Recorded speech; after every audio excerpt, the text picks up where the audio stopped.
जन्म जन्म की व्यथा हो। जय जय राम कथा, जय श्री राम कथा,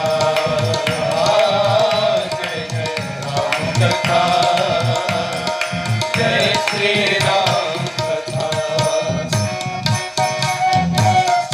मानस के तीसरे वक्ता भगवान शंकर मां पार्वती से महिमा सुनाते हुए कहते हैं, देवी राम कथा कल बिटप कुठारे, सादर सुनु गिरिराज कुमारे। राम कथा कल बिटप कुठारे, सादर सुनु गिरिराज कुमारे। राम कथा सुंदर कर तारे, संशय विहग उड़ावन हारे।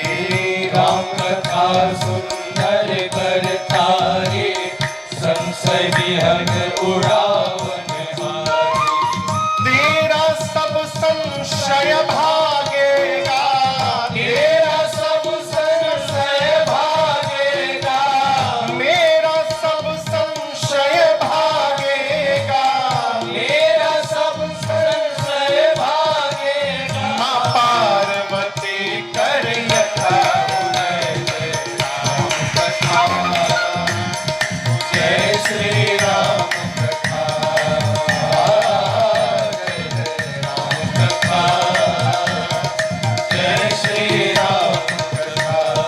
जिसे श्रवण कर मिट जाती है, जिसे श्रवण कर मिट जाती है, कथा श्रवण कर मिट जाती है, कथा श्रवण कर मिट जाती।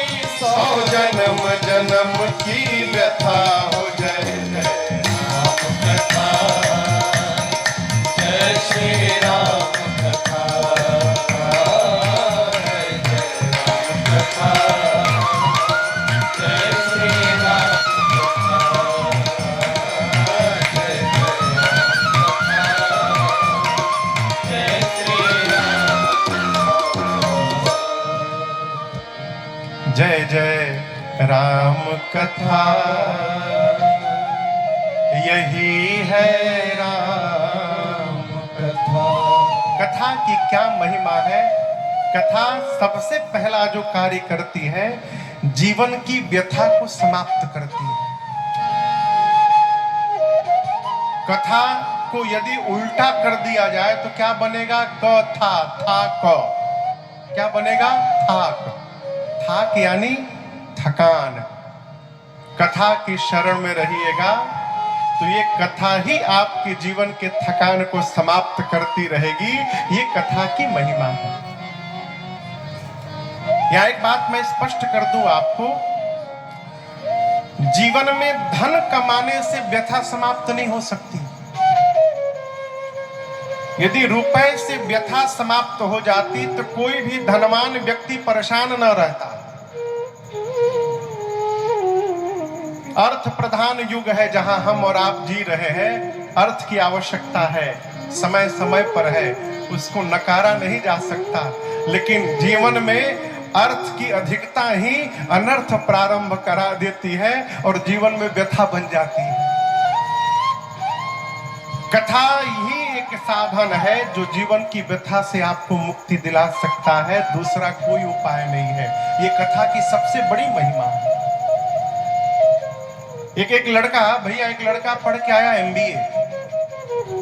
मैं सत्य घटना सुना रहा हूं। परम नास्तिक। अब पिताजी भगत, पिताजी कथा सुनकर आए तो बोला कि मूर्ख हैं आप,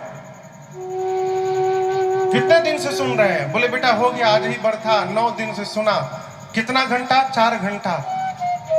बोला 36 घंटा आप जीवन का बर्बाद कर डाले।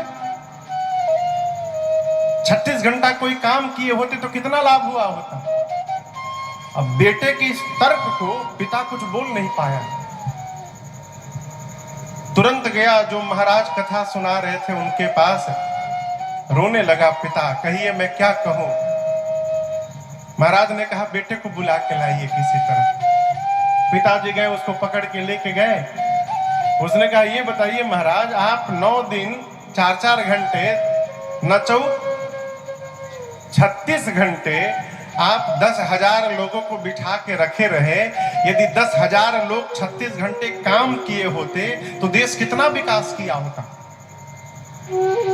महाराज बोले बात तो बड़ी अच्छी बोली तुम, ये बताओ तुम क्या करते हो। मैं जॉब करता हूं। कितने बजे जाते हो। बोला सुबह 10 बजे जाता हूं, शाम को 6 बजे आता हूं। उसके बाद क्या करते हो। उसके बाद थोड़ा कुछ जलपान करके दोस्तों के साथ घूमता हूं और 10 बजे तक खा के सो जाता हूं। सुबह कब उठते हो। 5 बजे। महाराज बोले तुम 11, 12, 1, 2, 3, 4, 5, 7 घंटे सोते हो रोज। बोला हाँ। महाराज बोले मूर्ख हो तुम। बताओ तुम 7 घंटा सोने में बर्बाद कर रहे हो। यदि 7 घंटा काम किए होते तो देश कितना आगे बढ़ा होता। बोला कैसी बात कर रहे हैं आप। मैं 7 घंटा सोता हूं तो अगले दिन भर काम करने की ऊर्जा प्राप्त होती है मुझे। महाराज ने बोला बेटा प्रकार तेरा बाप साल में 36 घंटे कथा सुन लेता है तो साल भर काम करने की इसको ऊर्जा प्राप्त होती है, इसलिए आता है सुनने के लिए। जीवन में यदि आपका मन स्वस्थ नहीं है तो आप कोई भी कार्य करिए उसका 100% परिणाम प्राप्त होने वाला नहीं है। शरीर स्वस्थ भले ना हो, मन स्वस्थ होना चाहिए। आप नौकरी करिए, व्यापार करिए, यदि आपका मन स्वस्थ नहीं है आप कितनों प्रयास कर लो कुछ होने वाला। मन स्वस्थ कैसे होगा। केवल और केवल भगवत कथा उपाय है, दूसरा कोई उपाय नहीं। कैसे महाराज। भगवत कथा गाते सुनते सुनते ये पता चलता है अंत में कि हम व्यर्थ में भ्रम पाले थे कि हम कर रहे हैं। हम तो केवल निमित्त मात्र बने हुए थे, करने कराने वाला कोई दूसरा बैठा हुआ है। और ये भ्रम ही हमसे कहलवाता है। कई लोग घर परिवार में कहते हैं उड़ाला उड़ाला मजा उड़ाला बाबू ना रहम तहिया बुझाई तारा। ब्रह्मा है का आप है ना रहेंगे तो पता चलेगा। ये भ्रम से बाहर निकलिए। न किसी के लिए किसी का कोई कार्य रुका था न रुका है न भविष्य में कभी रुकने वाला है। आप यदि कुछ कर रहे हैं तो ये आप पर भगवान की कृपा है कि आप निमित्त बनने का सौभाग्य प्राप्त हुआ आपको। इस बात का बोध कथा श्रवण करते करते होता। हम कथा गाने ना आते कोई और आता। किरण जी कथा ना कराते कोई दूसरा और करा लेता। लेकिन राजन गा रहे हैं और ये करा रही है तो ये मुझे निमित्त भगवान ने बनाया गाने का और इनको निमित्त बनाया आयोजन कराने का और आपको निमित्त बनाया है बैठकर यहां श्रवण करने का। ये सब भगवत कृपा और इच्छा से हो रहा है। हम और आप केवल निमित्त मात्र हैं। गोस्वामी तुलसीदास जी कहते हैं भगवान की कथा कामधेनु है। राम कथा कली कामद गाए सुजन सजीवनी मूरी सुहाई। गोस्वामी तुलसीदास जी कहते हैं अपना अनुभव कहते हैं कि भगवान की कथा कलिकाल में कामधेनु है। कामधेनु का अर्थ आप कथा की शरण में केवल आ जाइए। ये कथा ही आपकी समस्त मनोकामनाओं को पूर्ण कर देगी। विश्वास न हो तो आ करके देख लीजिए। किसी ने एक महात्मा से पूछा कि महाराज आप माला लेकर ऐसे ऐसे करते रहते हैं, क्या मिलता है। महात्मा ने तुरंत एक दूसरी माला उठाई और उनको पकड़ा कर कहा आप भी ऐसे ऐसे करते रहिए। आप जब करना प्रारंभ करेंगे तो आपको पता चल जाएगा कि मुझे क्या मिल रहा है, इसका बोध आपको भी हो जाएगा। उसी प्रकार भगवान की कथा की आश्रम में आने से क्या क्या प्राप्त होता है इसको बताया नहीं जा सकता है। आइए और आकर के जीवन में स्वयं अनुभव प्राप्त करिए कि आपको क्या प्राप्त हो रहा है। ये कामधेनु है। गोस्वामी जी कहते हैं सज्जनों के लिए संजीवनी बूटी है। संजीवनी बूटी का नाम सुने हैं? लक्ष्मण जी के लिए हनुमान जी लेकर आए थे। क्यों लक्ष्मण जी मूर्छित हो गए थे? आप कहेंगे महाराज हम तो मूर्छित है नहीं, हमको संजीवनी बूटी की क्या आवश्यकता है? सब मूर्छित हैं, सब मूर्छित हैं। जगा कौन है? जो परमार्थ में लगा हुआ है वो जगा हुआ है। परमार्थ यानी जो दूसरे के उपकार में लगा हुआ है वो जीव जगा हुआ है। जिस पथिक जी की चर्चा मैं कर रहा था उस पथिक जी की रचना है। वो पथिक जी कहते हैं,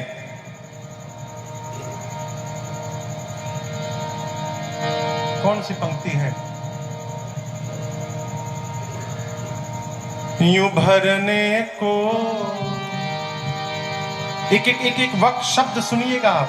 पथिक जी कहते हैं यूं भरने को तो दुनिया में पशु भी पेट भरते हैं। यूं भरने को तो दुनिया में पशु भी पेट भरते हैं। जो बंदा हो, जो बंदा बांट कर खाए उसे इंसान कहते हैं। पराया, हाँ पराया, पराया दर्द अपनाए उसे इंसान कहते हैं। जो परहित में लगा हुआ है, जो परोपकार में लगा हुआ है वो जगा हुआ है।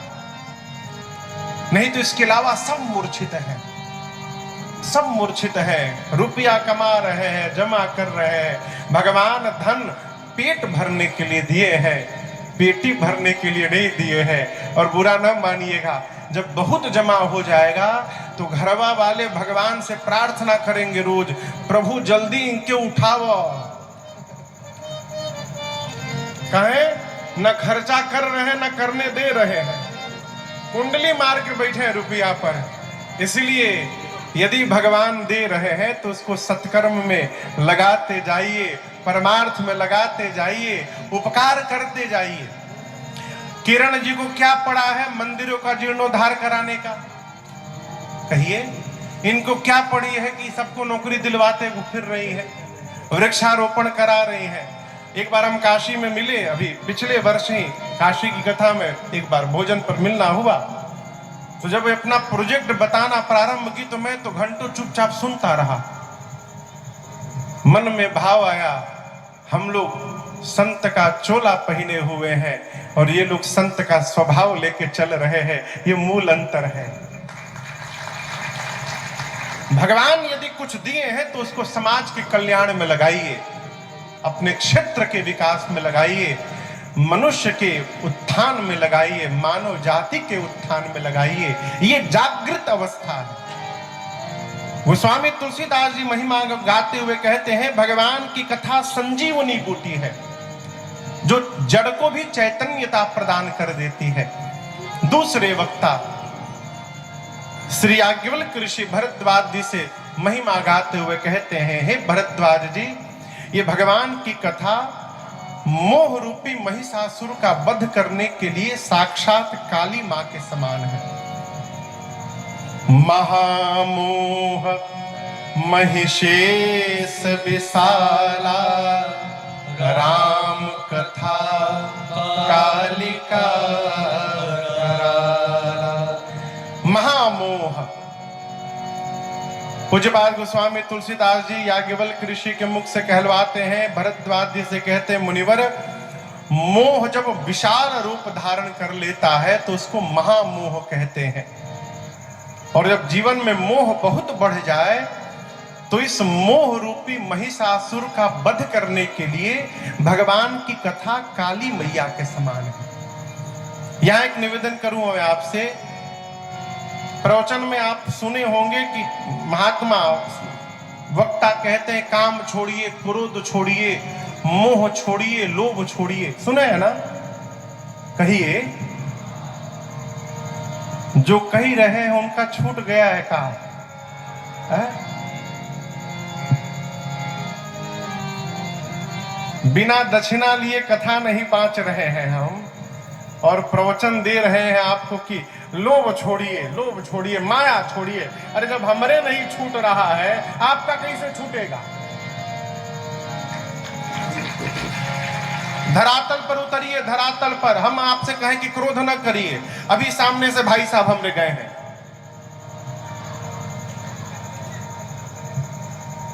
5 बार केहू जाके दिखा दो, फिर देखिए हमार क्रोध।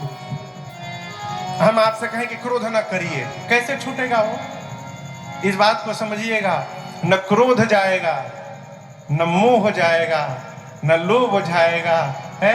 ये जाएगा नहीं। कब तक? जब तक भगवान की कृपा नहीं हो जाएगी। अपने छोड़ने से ये छूटने वाला नहीं है। इसमें बुराई भी नहीं है, लेकिन सीमा में होनी चाहिए। क्रोध, एक बार क्रोध भी करिए, परंतु सावधान, पर बोध नष्ट ना होवे। क्रोध आवता लेकिन कर तो नहीं थी। क्या कहा साधक ने? एक बार क्रोध भी करिए, पर बोध नष्ट ना होवे। स्वार्थ भी बुरा नहीं है, औरों को कष्ट ना होवे। जीव कोई रूठे ना, इतनी दे वो हवा, ये गुब्बारा फूटे ना। क्रोध करिए, लेकिन कितना क्रोध करें महाराज की बोध समाप्त ना हो जाए। क्रोध का पहला कार्य होता है विचार करने की शक्ति को क्षीण कर देता है। आदमी जब क्रोध में लाल होता है तो अपने खोपड़ी दीवार पर मार लेता है। दीवार फूटी की कपार, लेकिन उसको लगता है कि दीवारें फूटी। हमारे एक भैया हैं, अति क्रोधी, अब तो शांत हो गया है उनका क्रोध। एक समय था कि बाप रे, हवा से लड़ाई करे वो, हवा से। तो एक बार स्कूटर पे चल रहे थे, वो पीछे बैठे थे, आगे कोई दूसरा व्यक्ति चला रहा था। उस स्कूटर पर एक बस ने ओवरटेक कर दिया। अब इनको क्रोध आ गया। जो स्कूटर चला रहे थे उनसे कहे जाके ठोक दो बस को। अब सोचिए, स्कूटर से यदि बस में मारिएगा तो बस का जाएगा कि स्कूटर का जाएगा? अब वो धीरे धीरे चला रहे, पीछे से मार रहे, ठोक रहा है कि हम तुमको ठोक दे।